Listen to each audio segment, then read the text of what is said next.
Ngapa? Coba. Ini ya. Oke. Oke, nah. 2, 3. Ya, ini tarian ini dalam rangka apa nih kita? Ya, awalnya kegiatan tarian masal ini dalam ajang PKAB Aceh Barat 2014. Jadi kita dari Sanggar Masal Gantung SMA Negeri 2 Melabu dipercayakan untuk membawa tarian masal ini.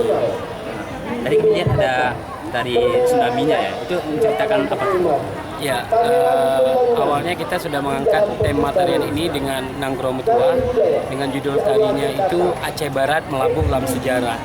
Jadi salah satu sejarah yang paling dikenang oleh masyarakat luas itu adalah tentang tsunami di Aceh Barat.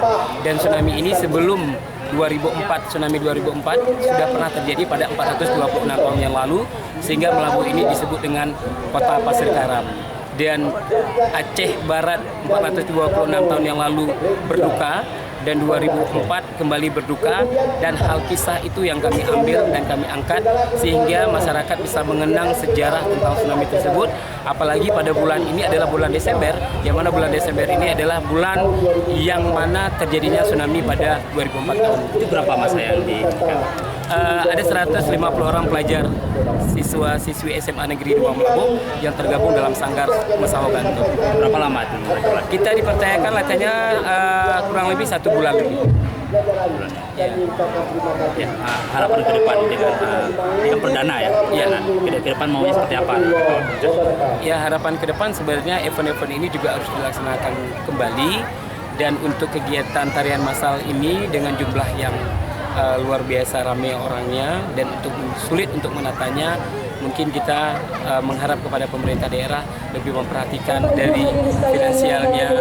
Segala bentuk kegiatan tarian massal ini membutuhkan dana yang begitu banyak. Ya, berarti kendalanya di dananya. Kalau untuk kendalanya, untuk di dana kita cuma melihat dari lelahnya dari penari-penari kita aja. Ke depan ke depan ada nggak harapan pingin mengambil atau mendapatkan muri dengan tarian tsunami ini? Insya Allah mungkin kita akan coba melaksanakan kegiatan tersebut dengan dukungan pemerintah dan dukungan seluruh lapisan masyarakat untuk mendukung hal yang kita maksud. Nama saya Ardinal Hidayat, sering dipanggil dengan Cik Nal Melabuh. Sebagai pelatih, koreografer juga. Oke.